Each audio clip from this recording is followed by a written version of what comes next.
and welcome to Mostly Minnesota Music Podcast Edition. I'm Ann Tracy. I'm here with my co-host, Heather Baker.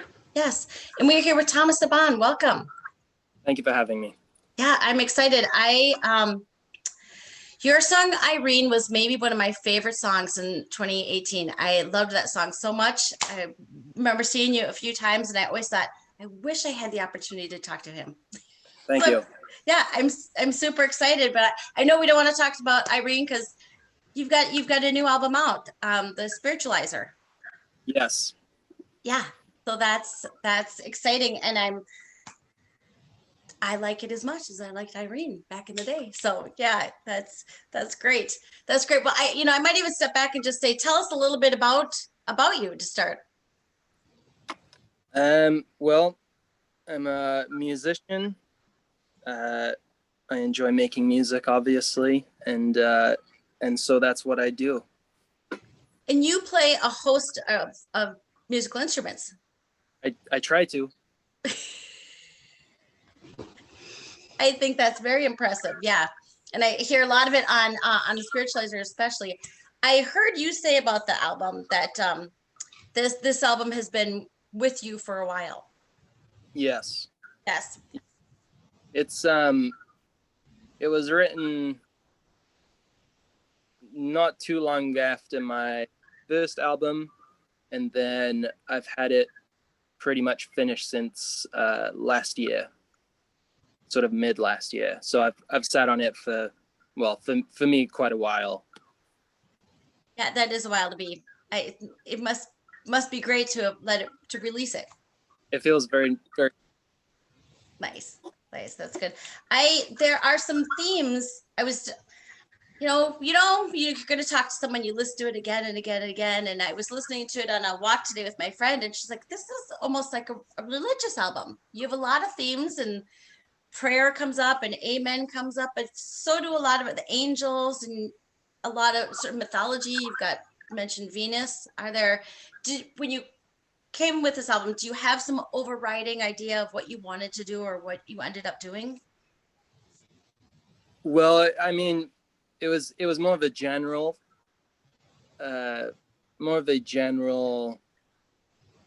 goal of just making something that I wanted to make. That sounds quite simple, but that's quite a hard thing to do. Something that is really of you, instead of trying to make something that you think is you, or what you think people think is you.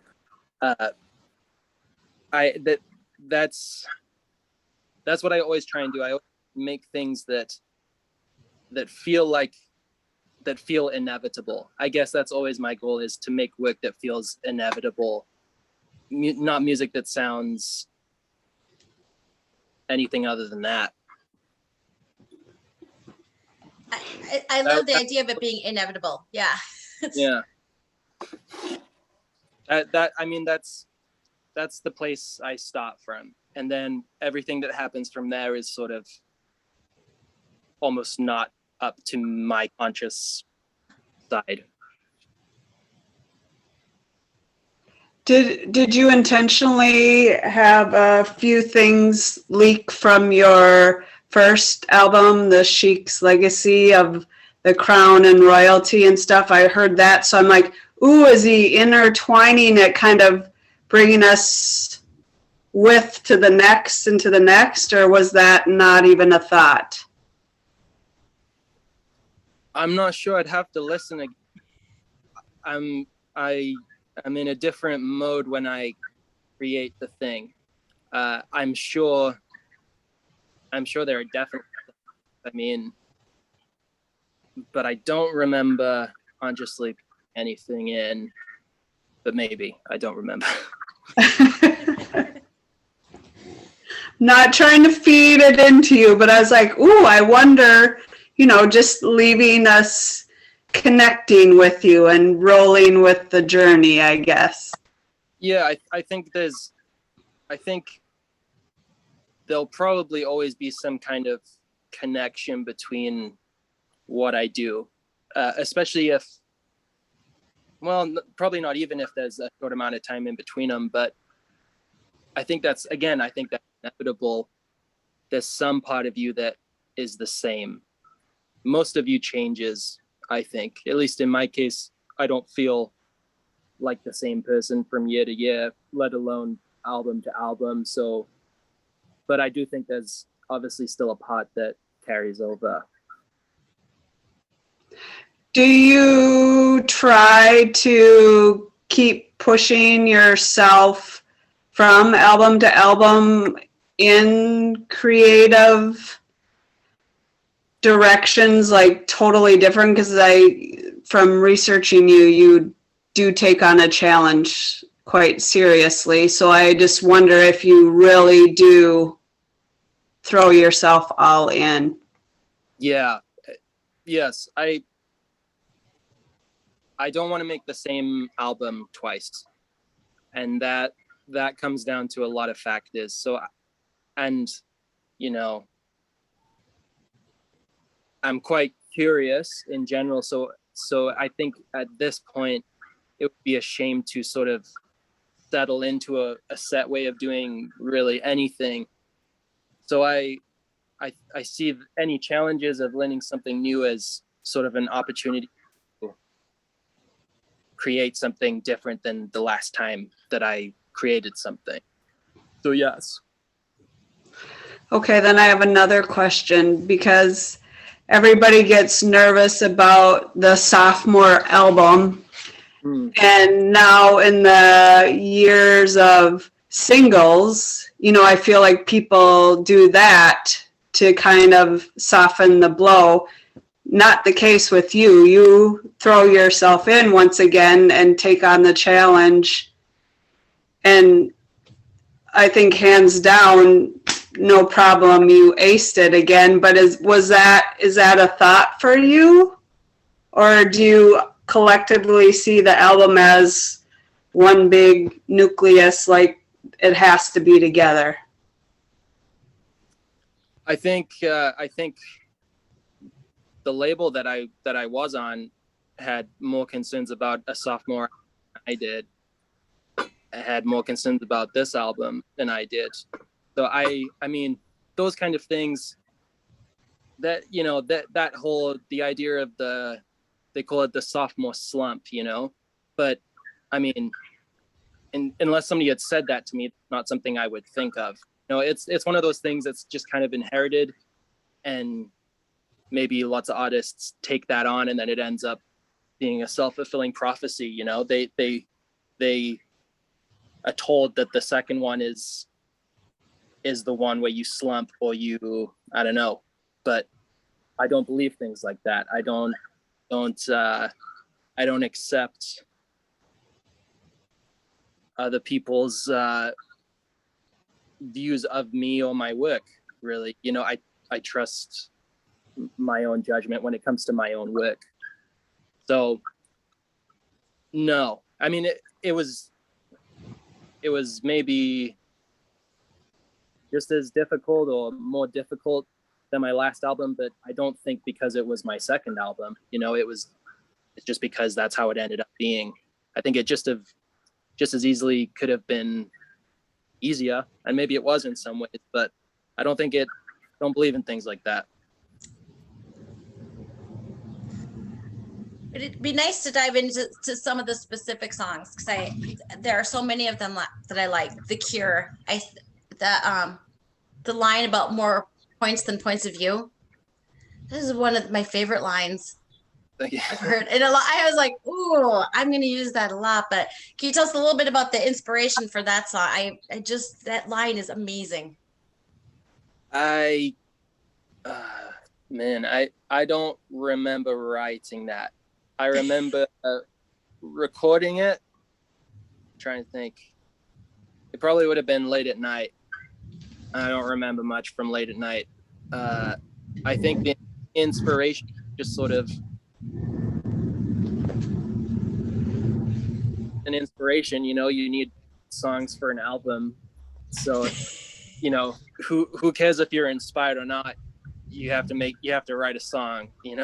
So I think lots of my work is more necessity than inspiration.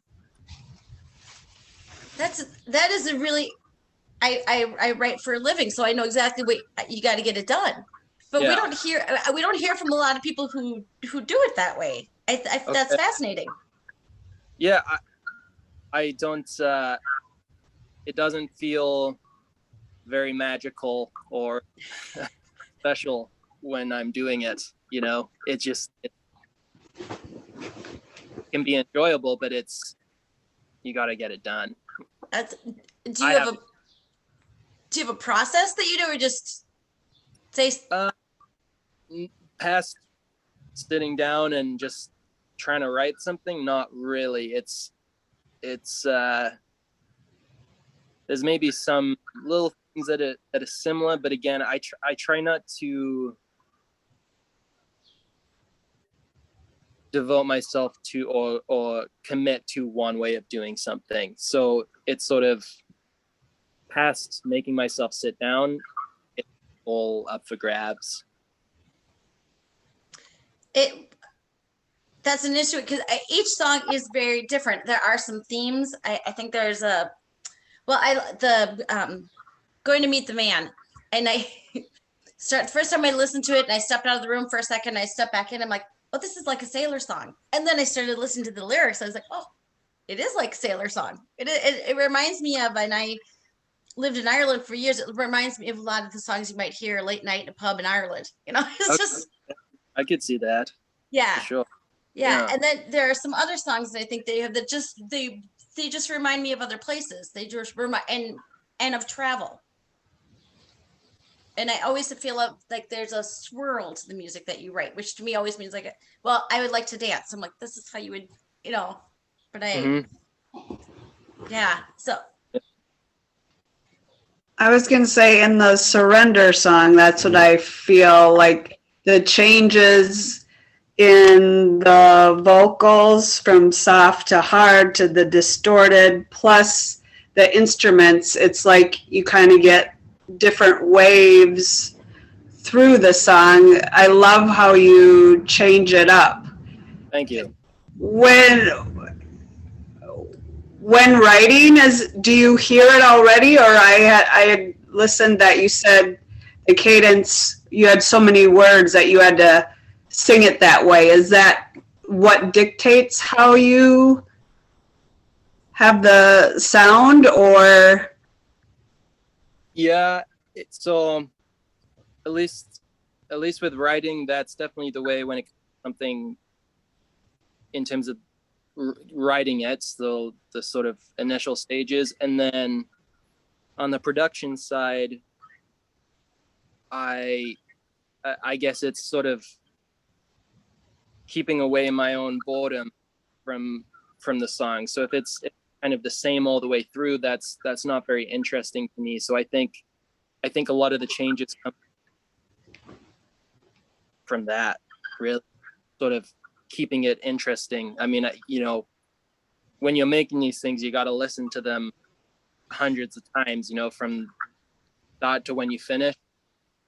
And if I'm going to listen to something that many times, it there needs to be something more than one thing. when I I was listen, gonna, oh, sorry. I was gonna say too, on the video too, you have your black and white and the mask and the eye. And with the song, it's changing. And I thought, is it intentional that it switches and then aesthetically everything's black and white? So you really make us like listen and watch, not add color and then have our brains filter in and mess up your message or whatever. I just thought, ooh, I wonder if that's intentional, because that is genius. Well, if it's genius, then that's exactly what I just thought, yeah, it really makes us hone in and listen and pay attention more. Mm-hmm. Yeah, that's interesting. I think, well, I mean, black and white is just very immediate and I suppose obvious, and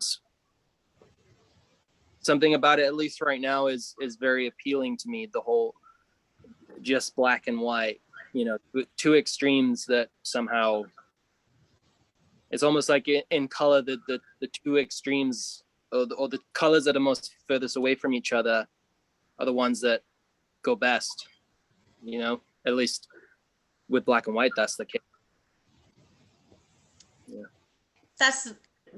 I build websites. That's the case with all the colors. You get up that pinwheel, and it's the ones that are the opposite that always. Yeah, there you go. I don't have much of an eye, so I have to look at the math of it. Yes.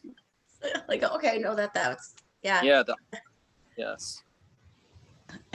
And like you saying that you change up the songs to keep it interesting, because one of the things that I realize about your so many of your songs is there's always a favorite part of the song to me. Okay. This I was making my friend listen while we were walking today, and I said, "Oh, you have to listen to Hallelujah." And as she's listening, I'm like, "No, wait for it, because of course it's when you sing Hallelujah that I'm like that." If I was the sort of person who changed my ringtone, that would be my new ringtone. That's an interesting ringtone for sure. It would be, but I think that often with your music, there's something that sticks in my head like that, and then I will tell you, I think of it, and then I'll find myself 2 weeks later humming it, and I won't have any idea really where, and it'll take me 2 days then to figure out, oh yeah, that's really Yeah. up until now, to the latest album, I'm like, oh yeah, I'm humming Irene again, like, and I think you do such a good job of that, of coming up with those hooks that kind of get into in the best of way. Well, thank you. Yeah. Thank you. Yeah. I was going to say that's sort of like the black and white extreme on that song too, because he does the hallelujah and then he goes into that dark distortion and you're like, wait, what? It's such a contrast. Very much so. Yeah, I like that. I have enjoyed seeing you live as much as I like your albums. I really enjoyed seeing you live. So it was fun to see see on the Current they're live at home, or I can't, Yes. Yes. that series. And then it was fun to see you play the one, because either I didn't remember, and on the album it's harder to tell that you do the percussionist guitar. Yes. Yes. I think a friend of mine is, and Preston Reed is someone who does a lot of percussionist guitar. He's been called the grandfather of percussionist guitar. Is a friend of mine in Scotland. How did you come upon doing it? I just thought that was. I saw a video when I was 9 or 10. I can't remember even who showed it to me, but that was what made me first aware of it. And it was sort of a gimmicky thing, people, at least it wasn't well known to lots of people, it was known to some. And then when I started playing guitar, I got into that. It definitely helps playing solo acoustic shows as I did in the beginning. It helped elevate things. So someone strumming a guitar and singing, you could add this, basically a drama essentially, and it kind of elevated that experience to a place that maybe some people hadn't maybe experienced before. And yeah, that's how it started. It's a technique that I love, and you don't see that many people do it. Yeah, I feel it's definitely more popular now. I'm not quite sure what more I can do with it. It's there's a lot of people that do it a lot better, but when you have a band, you don't really need to do that. And that, I was doing it because I didn't have a band, and now I have one. So we'll see. Yeah, so now maybe step back. Yeah, that makes sense. I don't see that as my art form, put it that way. what are you looking forward to live performances or having some for this album? Yes, very, very, very much so. I'm not quite sure when I'll do my first one. Hopefully I'll get a few in before the year is out. But yeah, very, very much so. What does it offer you as a performer rather than just the connectivity? It's sort of it's the flip side of the album. You know, when you make an album, at least for me, there are many things that are very deliberate, you know, and you maybe do things a number of times. With a live show, you do it once and that's it. You don't get to redo a song, and there's something immediate and sort of, it's a very natural thing, I suppose. You know, things live and then things die. Well, you know, flower doesn't bloom the same way twice. Even if it's the same flower, you know, that's kind of what it's like when you perform. Is you can do a song one way, and whether you do a good job or a bad job, it happened and it didn't happen anymore, or it's done. That won't happen, even if you try it. And that's very interesting. It's the reason that we like to see live music. Yeah. And I especially remember seeing you at the Turf Club a couple years ago. And yes. you had a certain amount of production in the production. How will you do something similar? You said you change on a pretty regular basis. Do you have an idea of what you'll be like on stage for those first shows? I have some, yeah. I'll be as much me as it's possible to be on a stage, you know, playing a piece of wood with metal wire, and you know, kind of speaking in a long tone these things you've written on pieces of paper. It's possible to be yourself in that situation. I'll do that. That's a funny way to say it, because of course it feels like it's so much yourself from our perspective, because you know, you feel like you know somebody when you hear their music, and that's yeah it's funny that way. Which makes me ask, how much of your music is autobiographical is overstating it, but how much of it is you're writing a story about somebody else, and how much of it comes from something that is more personal?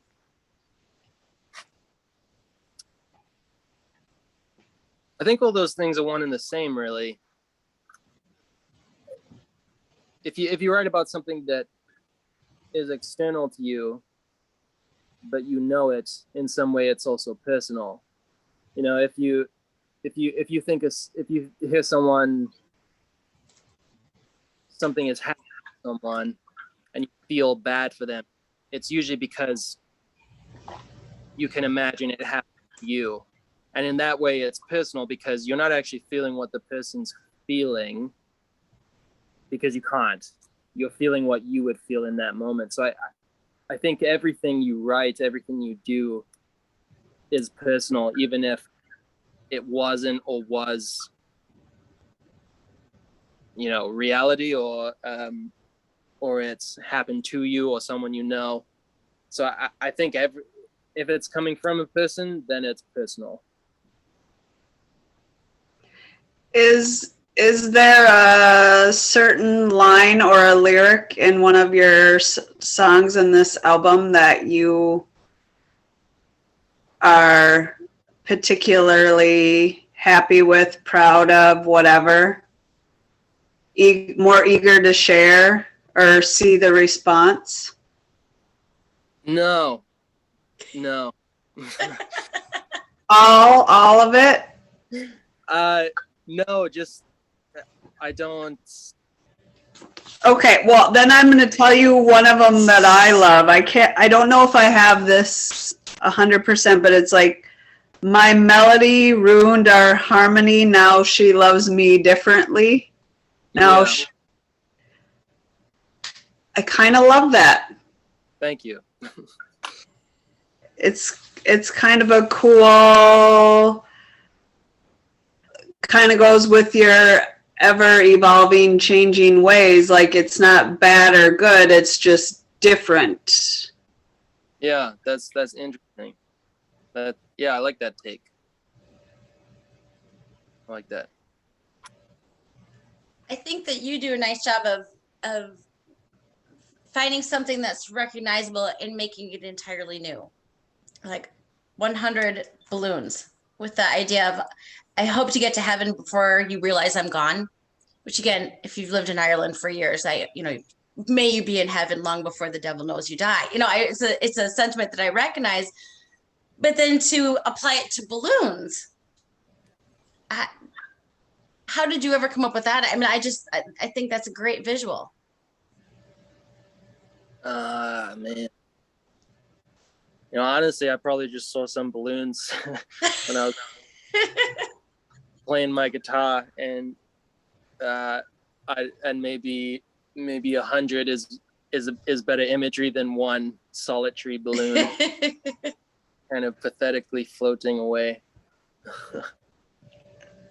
So you are pretty organic with how you write things and not as intentional as one might think.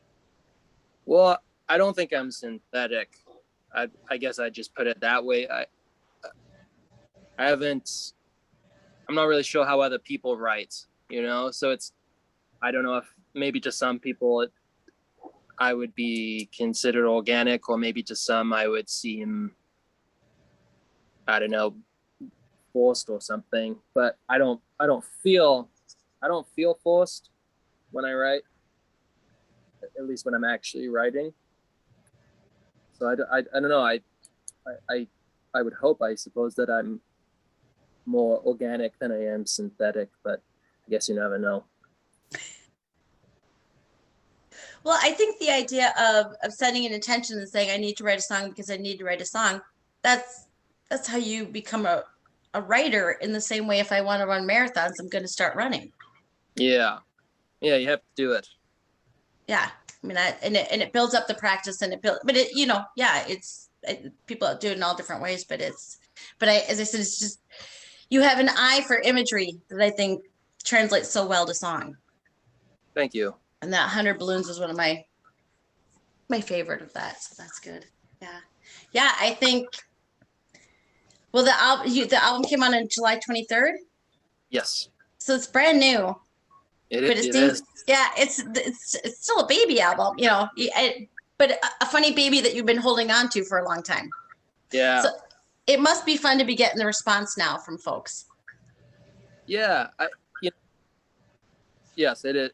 I guess it is. Yeah. Okay. It is good. I mean, it's great for people to.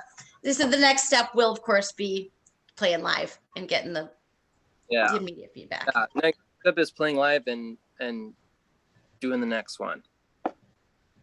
Well, and it seems like really, I believe I spied you in the crowd at 7th Street the other night for Colin Bracewell and the Gowns. Yeah. So looking at that crowd, folks are ready. Yeah, it would seem so. It was good energy in that room. Yeah, a lot of people happy to be at shows again. It was good to see. Yeah.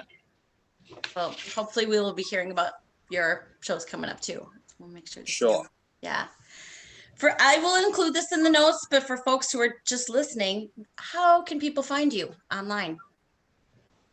Just search my name on most things, and there will probably be an account for you to look at. Yeah. That's enough. That should be enough. I hope that's enough. I was asking, sometimes it's trickier than that. So that's, yeah. Well, this, find me. Yeah, it's easy to find. This has been, it's the album. As Heather said, to come out with, what is it, 15 songs, just it's amazing. It's fun to listen to. I find that there seem to be common themes, but each song is very, very different. Some of them really do feel like travel, and some of them have a little hip hop, and some of them have a little everything, some of everything. So thank you for a fantastic album, and thank you for spending some time with us. Thank you for having me on. I appreciate it. Yeah. Thanks, Goodness. Thomas. Thank you very much. Bye-bye.